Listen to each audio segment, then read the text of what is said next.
Hello, everyone, and welcome. Thank you for joining us today. I'm Andrea Doyle, ESET's Head of Corporate Solutions for North America. I've been with ESET for over 18 years now. I'm very excited to have you joining our webinar today. Cybersecurity is essential for all organizations. The critical question is, how can we best understand the ever-evolving threat landscape, prevent potential threats, and even better, predict them? The answer lies in threat intelligence. Threat intelligence has the capability to help organizations build a proactive security posture and effectively prevent threats. Chances are you're already using some threat intelligence solutions. Today, we will discuss how ESET Security Threat Intelligence can enhance and complement your current security measures.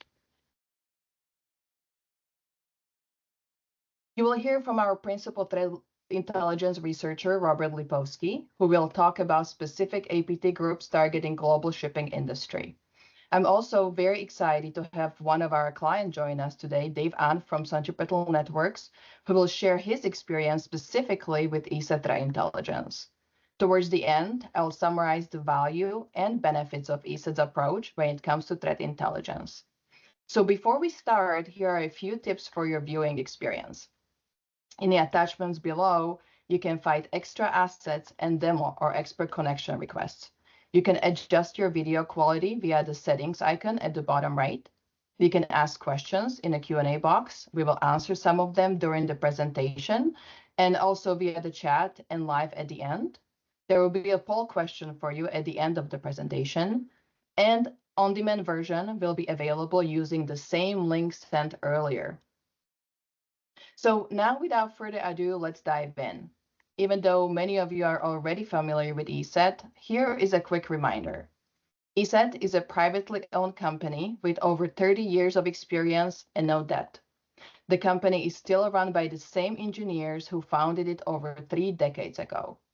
The independence allows us to focus on our primary goal, which is protecting customers.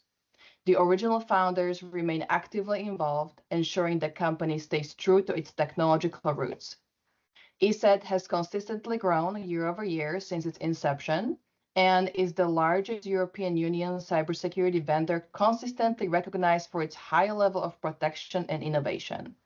In fact, earlier this month, ESET was named 2024 Product of the Year by independent testing organization AV Comparatives. ESET's mission goes beyond protecting our customers. We are committed to contributing to the betterment of the communities we serve. We have a global presence with 23 offices worldwide, dedicated team of over 2,200 employees, and 12 R&D centers. We protect over 1 billion users worldwide. We have over 400,000 business customers across 195 countries and territories. And at this point, I would like to introduce our principal threat intelligence researcher, Robert Lipovsky, who will share some fascinating insights directly from ESET research. Okay, thank you, Andrea. So I'm going to talk about targeted attacks originating from different nation states, so APT groups. Of course, that's a very, very broad topic, and we could talk for hours just on that. And we look into all the different APT groups, most notably the big four: Russia, China, Iran, North Korea, and also threats originating from some other minor regions as well. Of course, we're not going to cover everything today, but instead I will highlight just one country which has been the focal point more and more in recent times, and that is Chinese APT groups.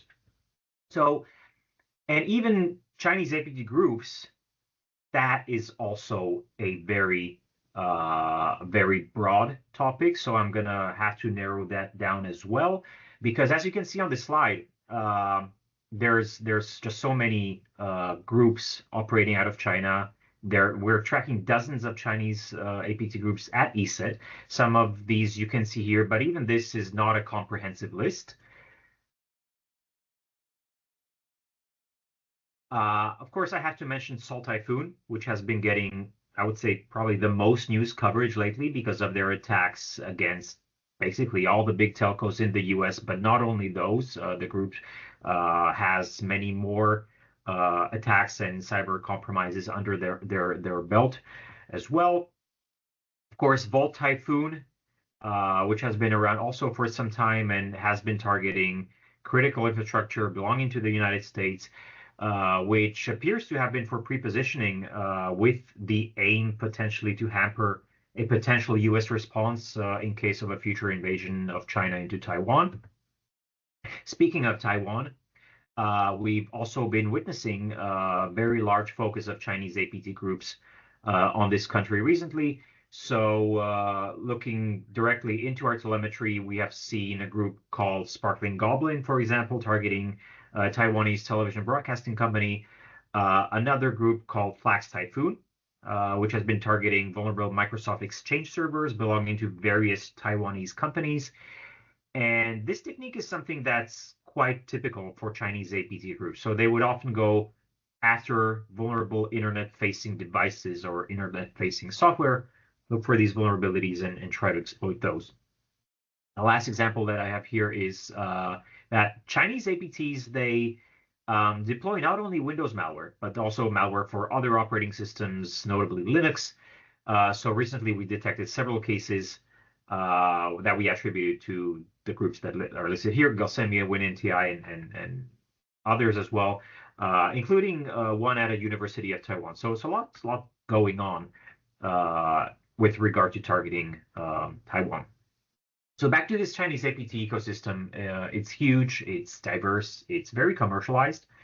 And this commercialization is also something that was also made evident with that unprecedented ISOON leak that took place last year.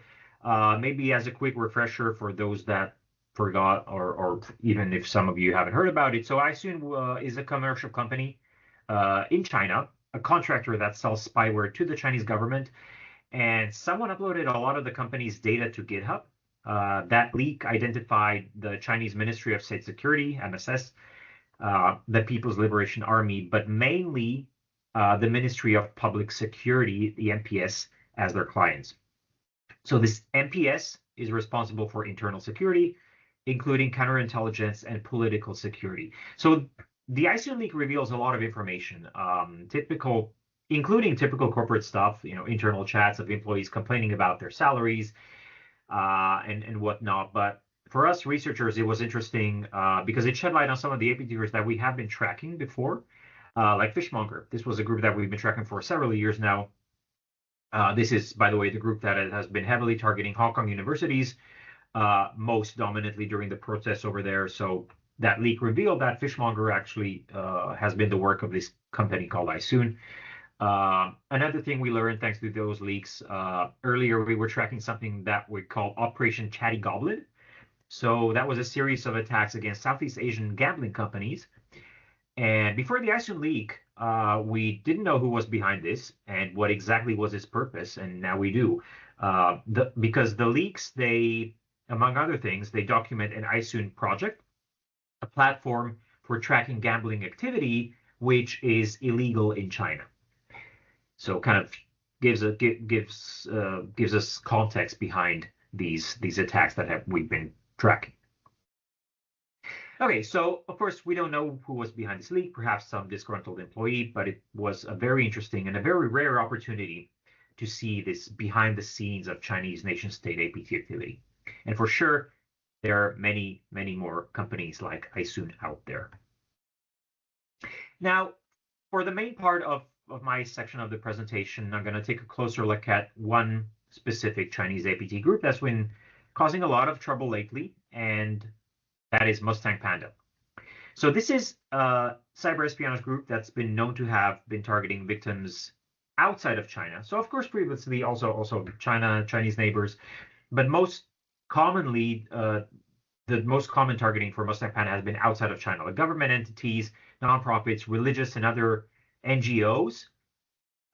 In the more distant past, they were mostly targeting East and Southeast Asia. They also had a large focus on Mongolia. But more recently, we've been seeing Mustang Panda attacks more in Europe and in the United States. And we've seen this expansion of their targeting more and more in the past two or so years. Um, I'll highlight some of their interesting TTPs that are kind of innovative and that stand out from the other APT groups that we're tracking. So Mustang Panda campaigns often use custom loaders for shared malware. So even though the actual payloads that they would use, typical core plug or plugx, are shared commodity tools, which are not unique to Mustang Panda, they would use custom loaders for these. And oftentimes these custom loaders are quite elaborate. So here you can see a typical Mustang Panda compromise chain, which involves a legitimate, validly signed executable that's vulnerable to DLL search order hijacking, an intermediary malicious DLL, and an encrypted payload RAT, remote access Trojan. And the executable is abused to load the DLL, which then decrypts and executes the RAT. And in some cases, a downloader is also used to deploy these files along with the decoy document. In terms of payloads, so I already mentioned that although the loaders are custom, the payloads are commodity RAS like Cobalt Strike, Poison Ivy, but most commonly for Mustang Panda, it's Core Plug, aka plugx. And as I said, it's not exclusive to Mustang Panda, but it's very typical for this group. And at every stage of the deployment process, Mustang Panda uses heavy control flow obfuscation, anti-analysis techniques, so they're really covering their tracks. Another interesting technique that this group has been using, they've been experimenting with CNC protocols to avoid network detection. For example, they have used MQTT as a communication protocol, and that's quite unusual because this protocol is typically used for communication between IoT devices, not for malware communication. So that was interesting.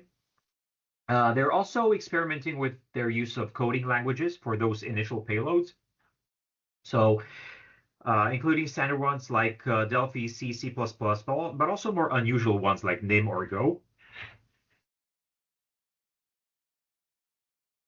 Another interesting technique we saw Mustang Panda use in their spear phishing campaigns is doing them in 2 steps and including invisible tracking pixels. So this way they can, because then there are 2 advantages of this. They can track their effectiveness and they can somewhat protect their malware from being discovered and burned because they will not share the second step, the second stage to victims that they don't deem interesting or the victims that are maybe not susceptible to these phishing campaigns. They also experiment with many different file formats for their downloaders, like the examples that you can see here on the slide.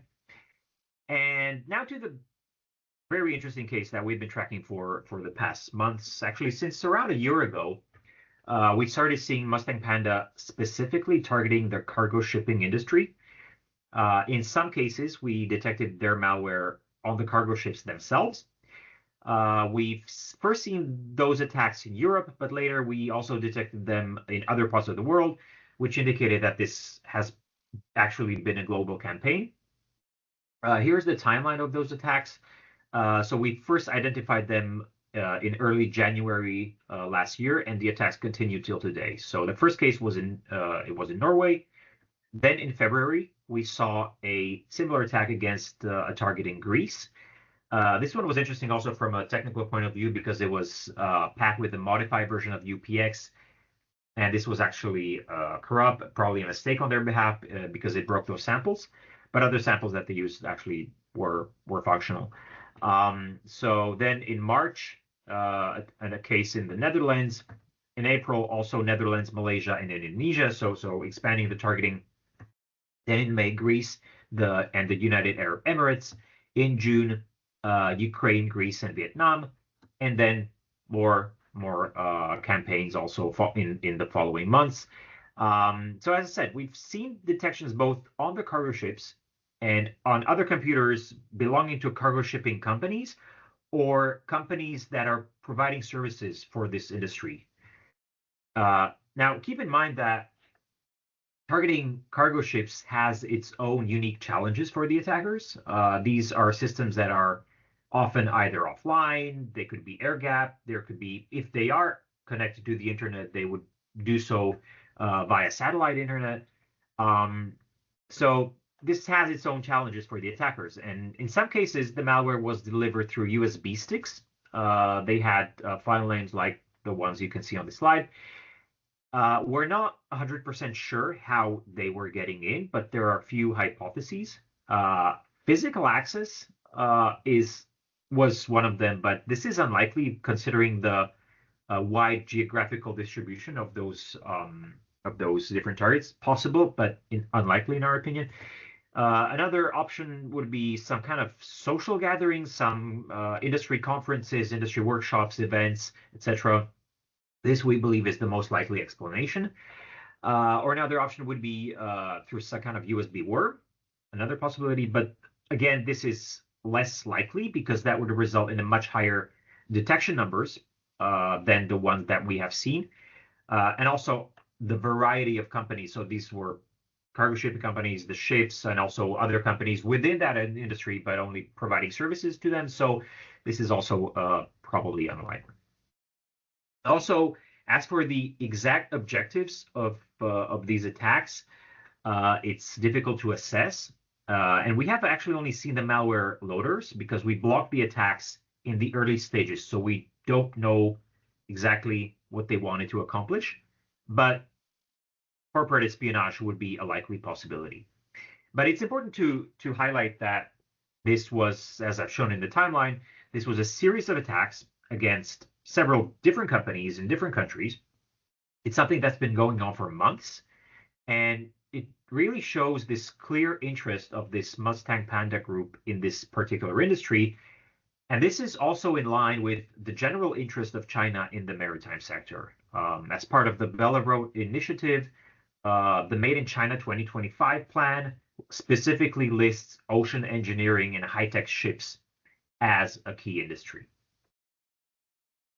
Now, before I wrap up my part on Chinese APTs and Mustang Panda specifically, I'd like to share with you some statistics from our telemetry. So these are the sectors or the industry verticals that have been targeted the most by Chinese APT groups in two different time periods that we compared. So you can see that the government organizations have been the primary target, but the threat actors also have a specific interest in the engineering and manufacturing sectors, the technology and transportation verticals.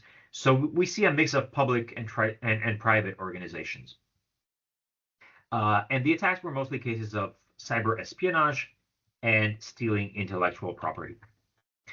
This second graph shows how they're getting it. Sometimes we see that, sometimes we're not sure, but for cases that we do know how they actually were getting in, we can say that the most frequent initial access techniques of Chinese APTs are here. So the most prevalent vector by far is exploiting public-facing applications. Just as an aside, just to remind you, China has a mandatory vulnerability disclosure law. Then in second place, you can see the spike of malware run from removable media. So that was actually due to the Mustang Panda USB sticks on those cargo ships. And note that these statistics are just for the APT cases that we've investigated. This is not statistics for all ESET detections. That would be a different picture. So these were just specifically the Chinese APT attacks that we were tracking and that we share as part of our ETI Threat Intelligence offering. So to wrap up and to kind of wrap it up and some takeaways. So we discussed these Chinese APT groups. They have been doing cyber espionage for many years. So they are not novel groups. And it's just an example of the many groups operating out of the country. As I said, the ecosystem is very commercialized, as those ICON leaks have shown us. They target both public and private sectors all around the world. But in the recent years, we've seen a rise in attack beyond what used to be their traditional focal points like Southeast Asia. So their targeting has been expanding to Europe, the United States, and so on.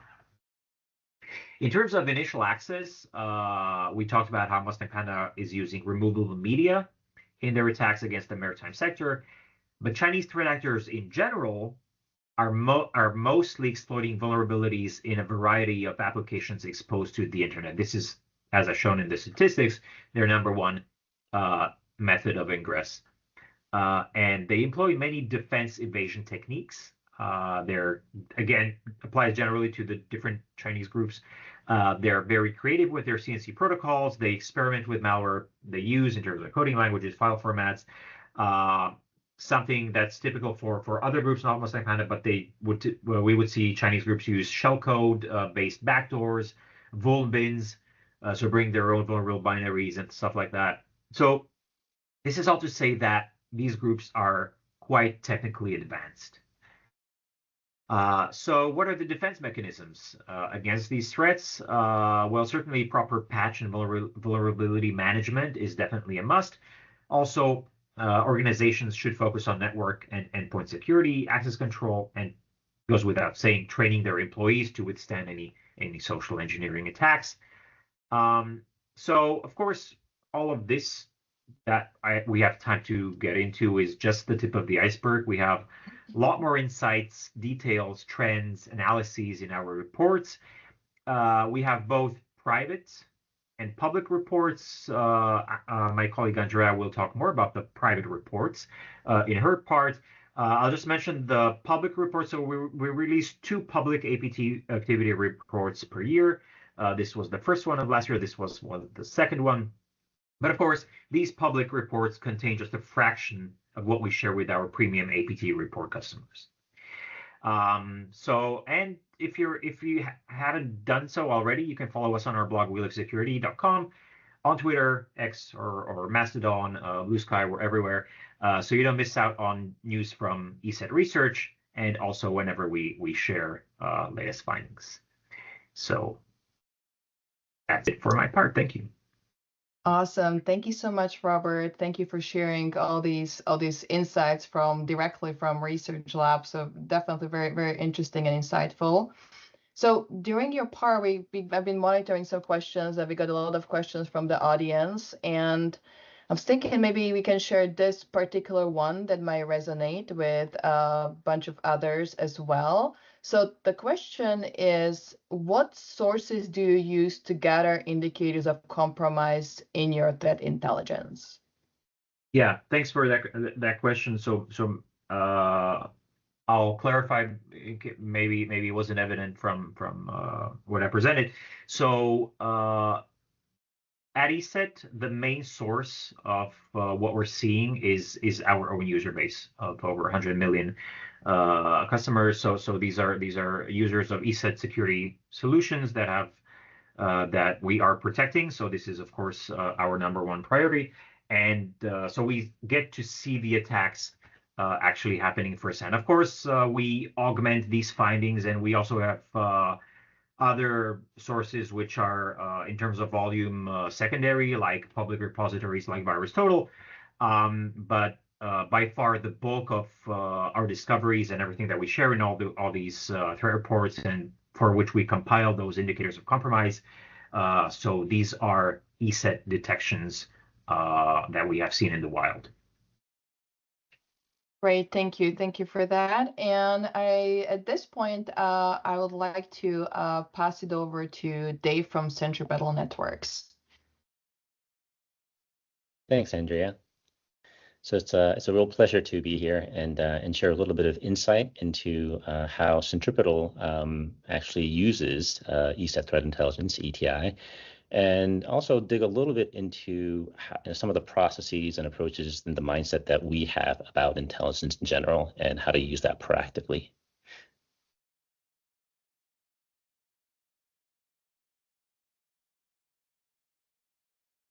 All right, so Centripetal, we provide a service that is operationalized intelligence as a service, and it's called Clean Internet. And what we do is we proactively shield, using intelligence, all of our customers from all known threats. We're probably one of the largest commercial consumers of intelligence in the world, outside of a few governments perhaps, and we have a very large global partner portfolio. And I'd like to kind of share a little bit of insight into some of the statistics around that global intelligence. So for us, and this is recent, just only a few days ago, in a 24-hour period, we've collected over 20,000 updates from our partner ecosystem across about 1,200 feeds, and to the tune of about 25.5 billion threat indicators and context. So this is quite a lot of intelligence. And over the course of 2024, that amounts to about 1.2 trillion. So on average, I would say that we consume somewhere between 4 to 10 billion, with peaks up to 25, 30 billion or so. So it's a vast amount of intelligence that's being produced in the ecosystem, and we're tracking north of 300 producers today globally, and it is growing every day. Now, I'd like to share a little bit about our journey with ESET. So it started back in 2019 or 2020. It was about 5 years ago. And we were really looking to diversify our intelligence portfolio. And the reasons were because we were doing internal analysis around the quality of intelligence. What is the value that we're getting from our partners? How are we delivering to their customers, to our customers rather? And what are we missing? And we saw an internal bias along a couple of dimensions. So, one was we saw that a lot of the sources of information and the presence of our partners were primarily, United States or European or Western European based. And we have been observing, of course, back then and now rising escalation of activity originating from Asia, from Eastern Europe, Africa and Middle East, and we wanted to see if some of our gaps might be attributable to really the origins of where that data comes from. And other aspects include things like technologies and methodologies. How is the data produced? How is the intelligence collected? Is it primarily algorithm or machine based? Are there human elements? And also, where does that underlying data come from? Robert just mentioned that one of the primary sources of ETI production is actually ESET's own customer base and their endpoint products. So we wanted to expand that and diversify and get as much coverage as possible. In the process of our journey, we spent quite a few months doing an assessment of the intelligence, and I'll get into that a bit more in just a minute. But for us, the way we conduct the assessment is actually taste the pudding, right? So the quality of the pudding. What happens if we take all of ETI and, as directed, put it on the wire and provision it across our entire customer base? And what does it detect?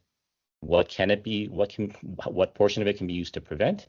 And what is it telling us? And that is our POC process.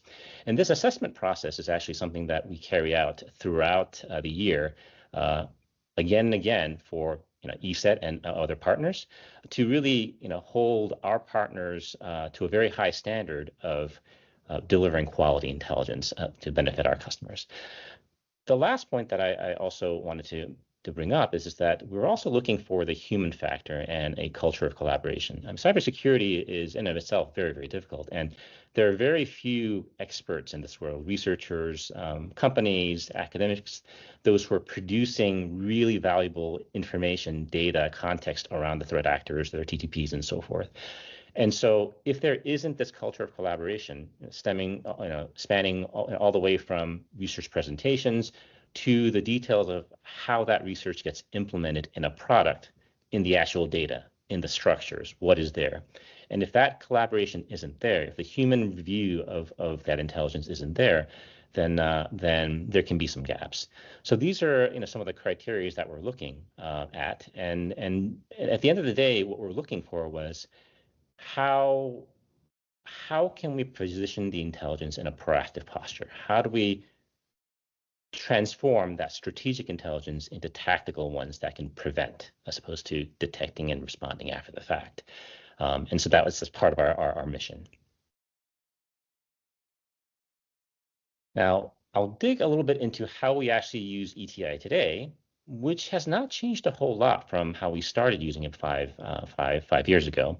And this has been evolving probably every quarter as we construct and understand the changes in the data that ETI is providing to us. So first and foremost, I think that one of the biggest areas that we focus on is we have to understand the data. How is it being produced? Why is it being produced? All the strategic insights that are extremely valuable. How does that map to things that can be observed on the wire today, or that was observed on the wire yesterday, or could be observed on the wire tomorrow? And we focus on taking that knowledge and that exchange of information and use it to update and expand the collection system. So we have a collection capability where we ingest the data from ESET on a real-time basis. And once we collect all of that context, everything from the reports down to the indicators and all the attributes around that, we then map that to different risk profiles and risk attributes that we consider actionable. And for ESET, that amounts to about 140, 150 or so dimensions that we kind of break apart and associate with the ETI intelligence. And that enables us to map ETI into specific tolerances, specific requirements for each of our customers in a very dynamic and real-time way. And above all of that, the primary focus of us ingesting and analyzing ETI is to scope what is actionable. In other words, how much of that intelligence can we actually use to prevent attacks? And a key point that I want to stress is that the speed at which we can ingest, analyze, and map and provision has to be real time. Our delay right now is by the time ESET produces the intelligence, within 15 minutes, we have it deployed protecting our customers. And we are working on a future system where our goal is less than a minute. We hope to reduce the time to exploitation that many attackers are leveraging. So a big part of our evaluation process, as well as quantifying the value that we're realizing, from ETI, on behalf of our customers, is the question of, well, what exactly is the efficacy? And I guess you can kind of sum it up as, how good is it? And we measure a number of statistics, and these three are ones I have to applaud ESET. Their willingness they're asked to let me share these numbers, and they didn't know what they were. And I'll explain a little bit. And these are just three. One is the deployment rate. So the deployment rate for us represents what percentage of our entire customer base actually has ETI being used to protect them in real time, and that's 93%. So practically all of our customers are benefiting from ETI. The actionability rate is something that is really closely related to false positivity. So the actionability rate for ETI for us is that it's at 97%. And what that means is we're really only ignoring about 3% of the data. And the 3% of that intelligence isn't a reflection of whether it's good or bad. It's really whether it meets our criteria for being able to use it proactively. So this could be things like there may be some context where it requires detection mechanisms or visibility that we cannot enforce, then those would not be actionable for us. But 97% is extremely high. And married with this is an incredible statistic. It's what we call a false positive interventions, FPI statistic. And throughout all of 2024, we can say that ETI was the trigger for less than 5 actual interventions that we had to make across the entire customer base. That is actually quite phenomenal. And if you have experience with using any kind of intelligence, false positivity is typically measured in orders of magnitude larger than that. So that's a great reflection of the usability of the intelligence for us. And a third piece is a very meaningful statistic for us, which is the shieldability rate. And this represents for us, once we look at the actionability and we map it to the risk tolerances of our customers and we provision ETI in a shielding posture, how much of the event volume that is attributable to ETI ends up in a shielding state. In other words, 75% of all of the activity attributable to or detected by ESET Threat Intelligence, we actually prevented up front. And that's an amazing statistic. And I'll get into a little bit of detail about the impact of these numbers and actually for our customers in terms of the findings. So across 2024, in aggregate, we had 565 reportable findings. And what that means is these are findings that were significant enough where we actually reached out to our customers either immediately or on a weekly cadence, where we had to inform them about certain activity because it was dangerous or very high risk. And these findings were solely or primarily attributable to ETI. In other words, if we didn't have ETI, then we would most certainly be missing these 565 findings. And these were across 311 categories and 105 different threat attributions. And I'm happy to talk a little bit about some of these findings. I've got to keep them a little bit anonymized, but these are some examples, right? So the Luma Stealer, it's a malware associated with malware as a service. It's a data collector used to exfil very valuable information. Balada injector. It was a scenario in which a compromised legitimate website was actually redirecting to active malware and other type of scams. And these were multiple instances across multiple customers over 2024. There were multiple instances of MageCart dispatcher where there was credit card skimming campaigns. And this, of course, was primarily hitting some of the financial customers that we had. A Trojan website or websites that were leveraging Trojan.js and a fork bomb, DOS attack capability. There was cryptojacking and crypto miners and malicious Chrome extensions like Linker. All of these, when we investigated them upon detection by ETI, we actually went through the process of verifying were they actual live sources, and had the users click through and access these resources, would they have been successful? So it is also an investigation into, did the customer at that time have sufficient protection or confidence they could have prevented it if the click went through? In all these cases, the answer was yes, it would have been impactful, but the proactive use of ETI for us meant that we used the intelligence to shield. And what that meant was the attempt was made by the user, probably user error, or maybe they clicked on a phishing link or something like that, but we were able to block it and prevent the downloading. And ultimately, this is a key core value proposition of our service and our posture on proactive use of intelligence. If we can prevent it from that initial access, from initial download, initial compromise, then the entire kill chain effectively goes away. So in all of these cases, it doesn't seem like a large amount of impact, but the potential could have been huge. Any one of these hundreds or thousands of instances over 2024 could have led to a breach that could have cost the customer $1 million or more dollars.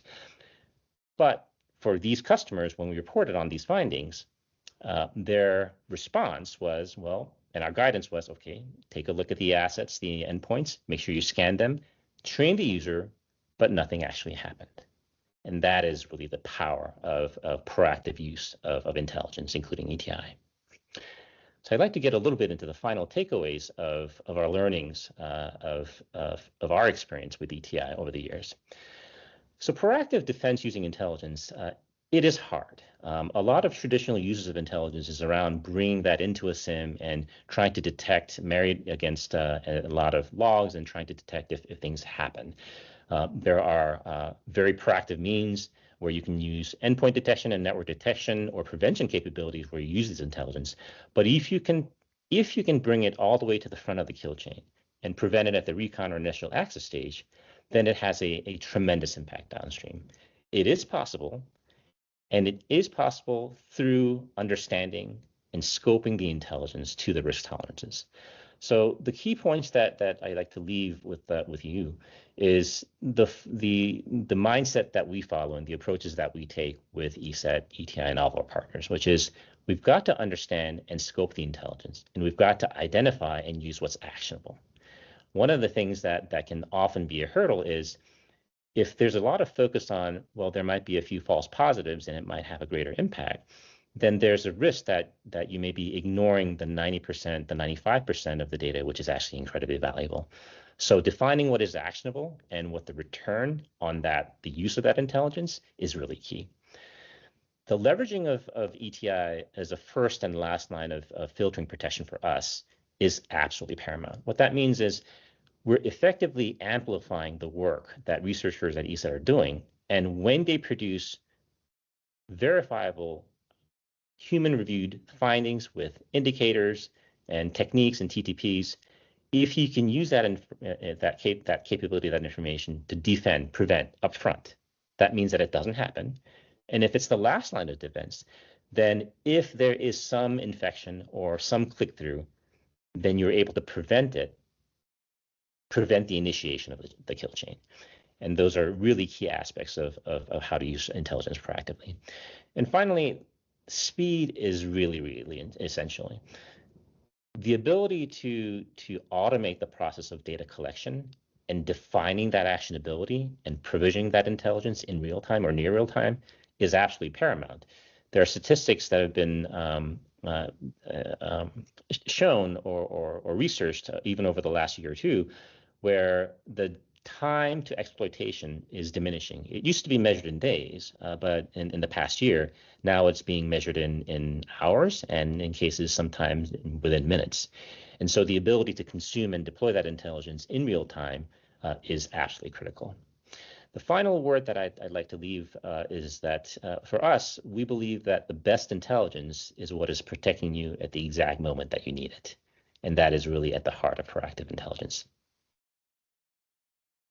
Amazing. Thank you. Thank you so much, Dave. I mean, this is really good, and I'm really happy that we are able to have you here with us today, because Robert and I can talk about how much we want about ESET, but you talking about how you guys are using it, what the importance is, and what the benefits of the threat intelligence and ESET specifically, it's very valuable. So I was monitoring the questions as you were talking, and we got a bunch from audience, and the one I would like to ask here is, we are already consuming threat intelligence feeds from various vendors.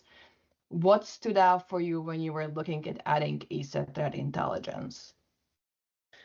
That's a good question. We go through that, as I mentioned, every year with every of our partners and any new data that's coming in.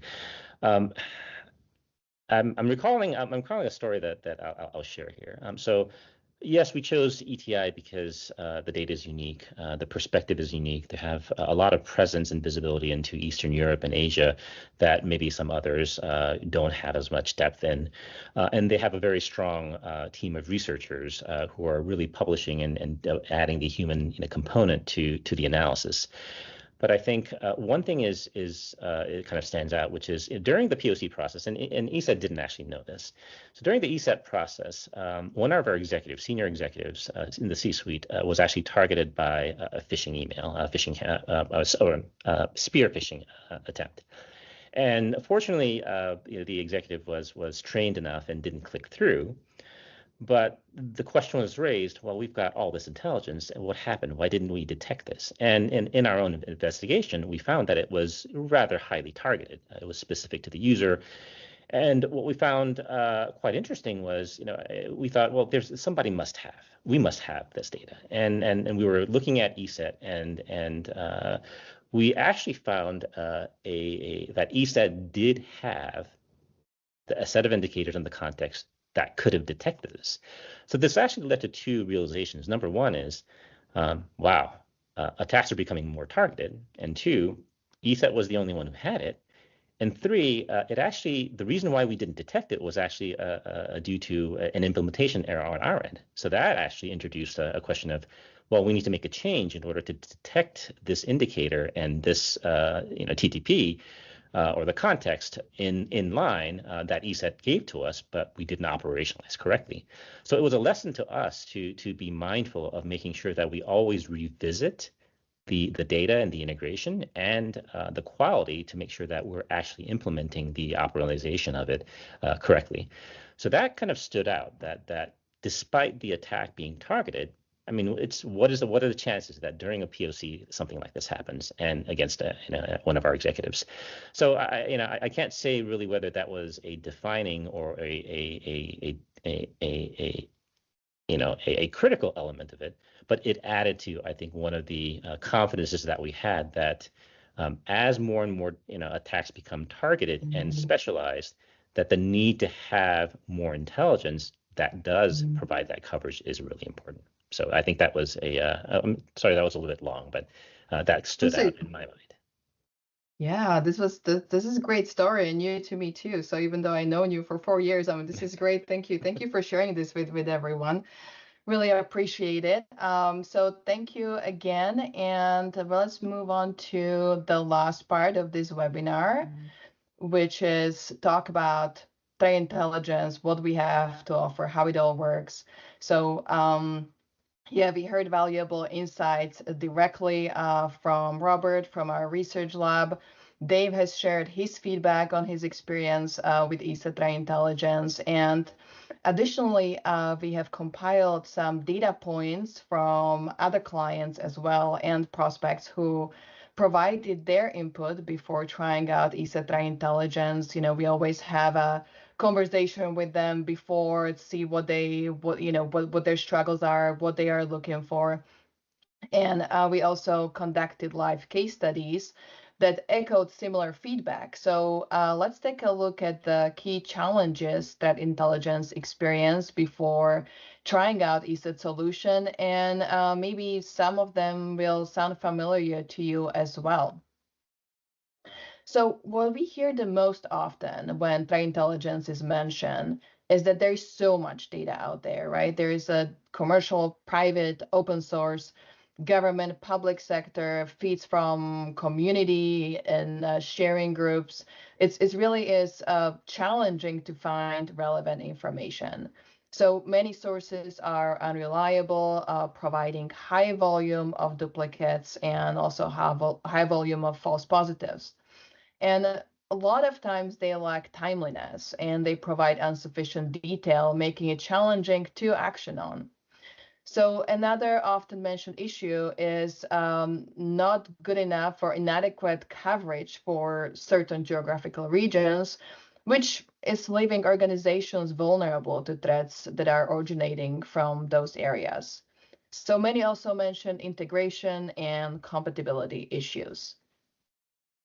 So how is ESET threat intelligence different? And a lot of it we already heard from Robert and heard from Dave. So I'm just here to kind of summarize and solidify what was already said. Unique telemetry. And that's really number one thing. By being in the industry for over 30 years and protecting over 1 billion users, ESET's telemetry data is sourced from a global network of over 110 million sensors, which offers unique visibility into threats. So with insights from our extensive customer base, we have a deep understanding of cyber actors from nations such as China, Iran, North Korea, Russia, countries that often launch international cyber attacks on global infrastructure. So our dedicated team of threat researchers continuously monitors all major advanced persistent threat groups worldwide.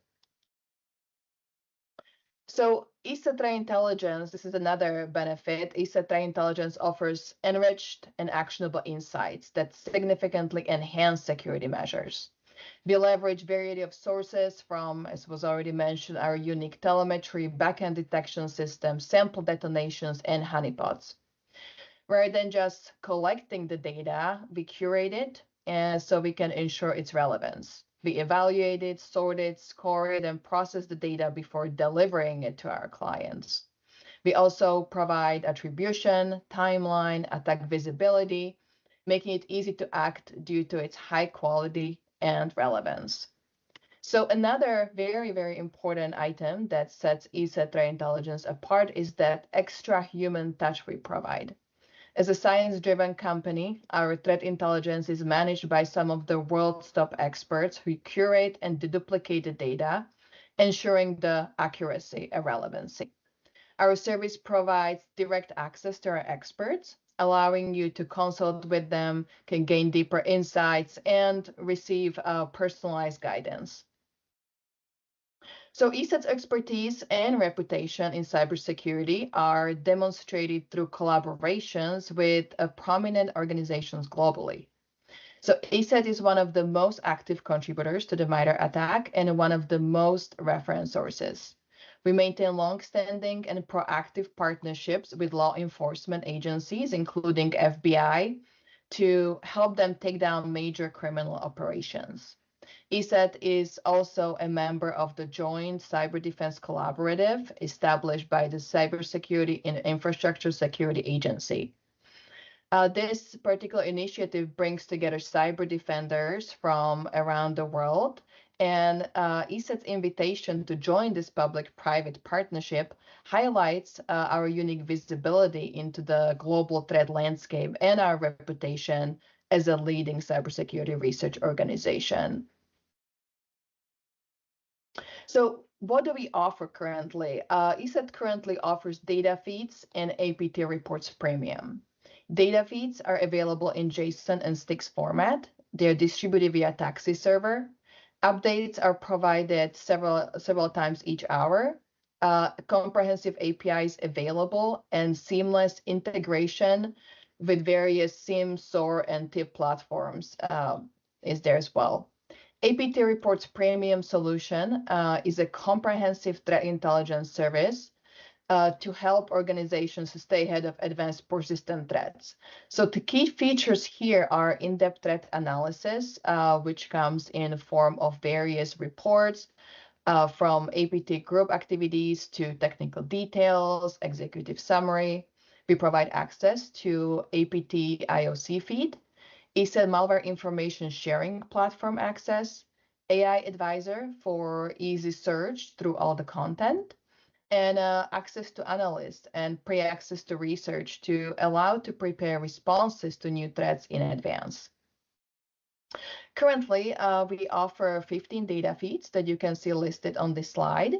Despite their diverse focus, they share one key characteristic. They are always current.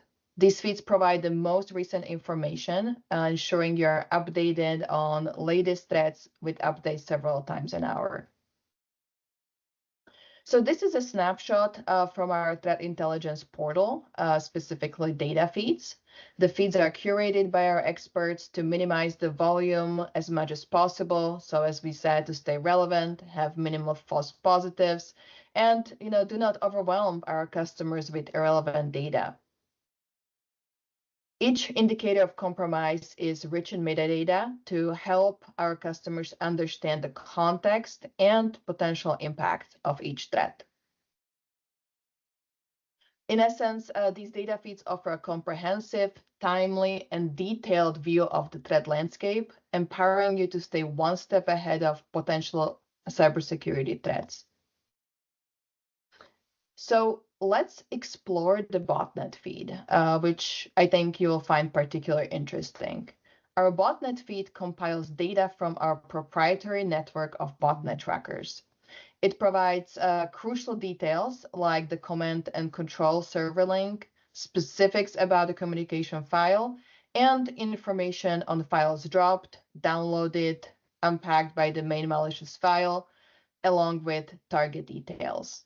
For example, a botnet sample might generate thousands of domains, but we only report the active ones to you.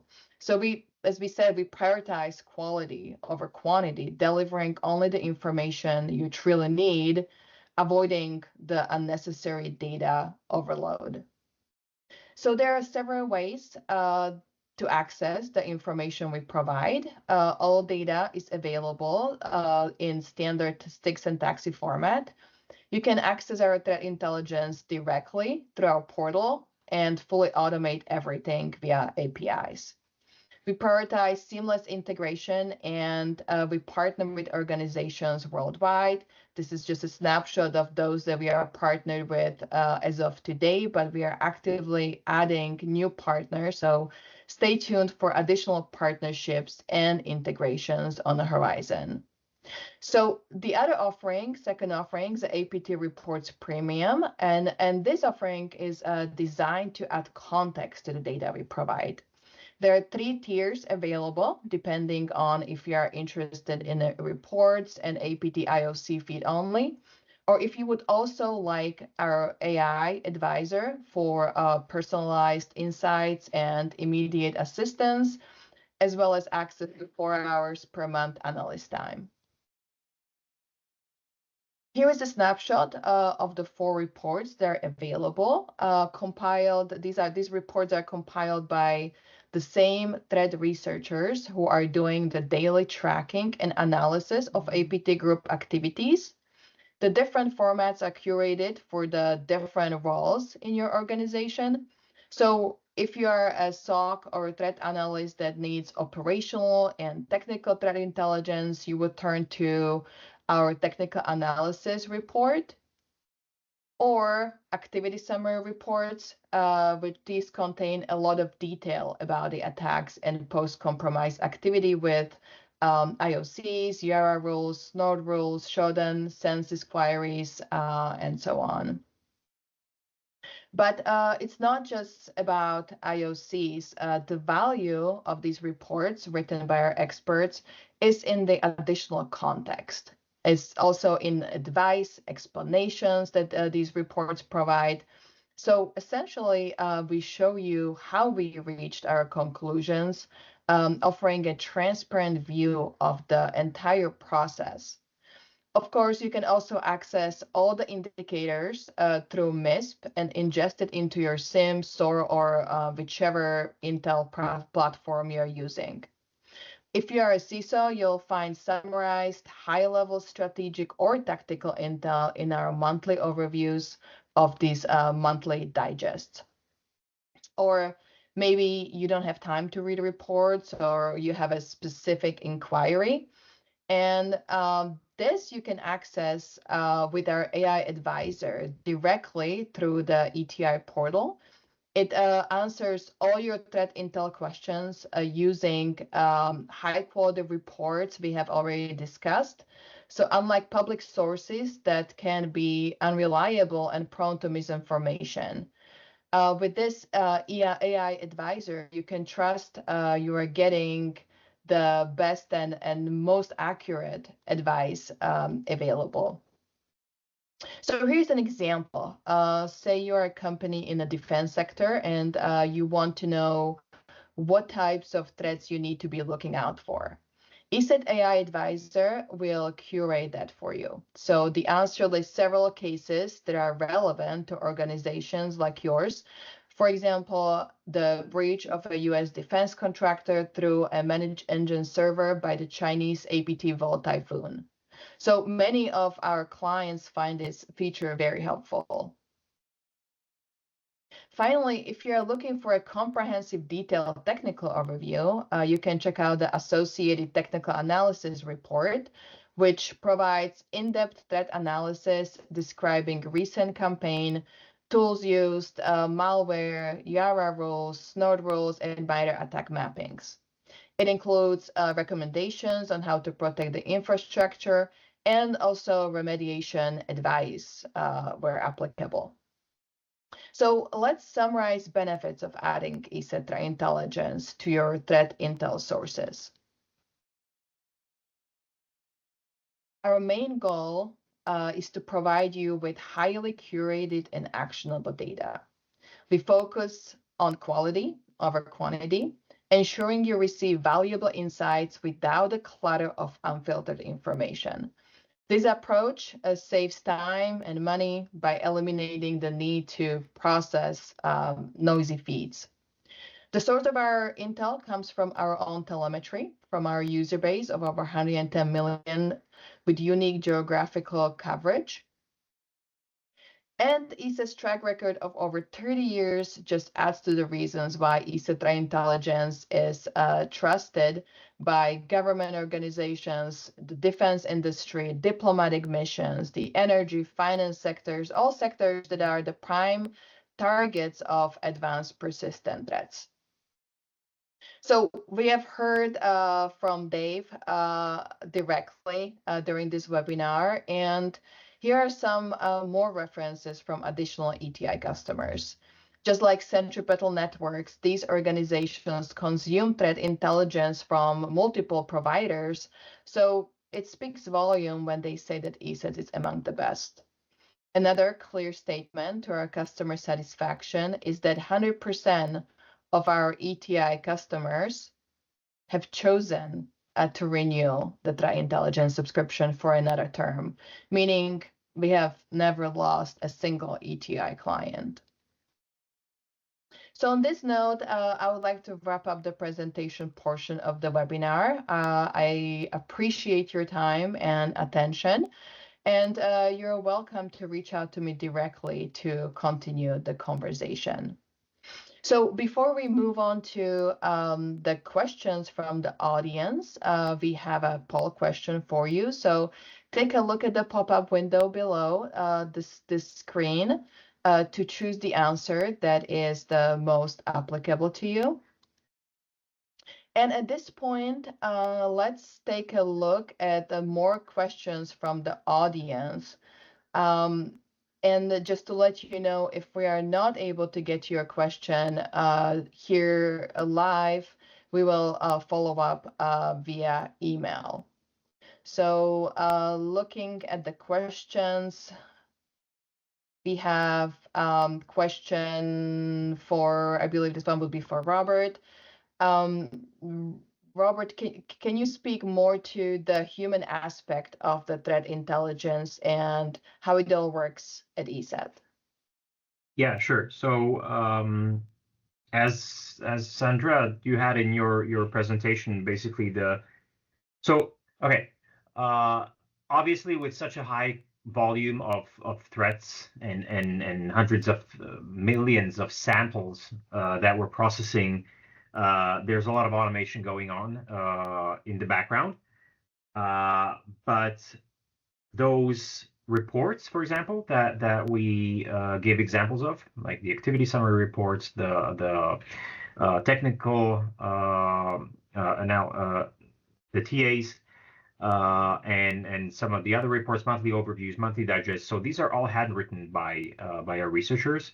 So the very researchers who track these particular APT groups, who are the best experts into knowing how they operate, knowing their TTPs, are the ones who are actually sitting down on a regular basis and writing these reports, which are then distributed with subscribers of ETI. So basically the behind the scenes, the work, just so that I don't spend an hour explaining it, it's basically a research cycle. So we have, as I said, the main source in the previous question, the main source of our findings is our own telemetry, and us threat intelligence analysts and researchers, we're interested in the juiciest, the most interesting cases, the most novel cases, like APT attacks by some specific APT groups, by nation states that we are tracking.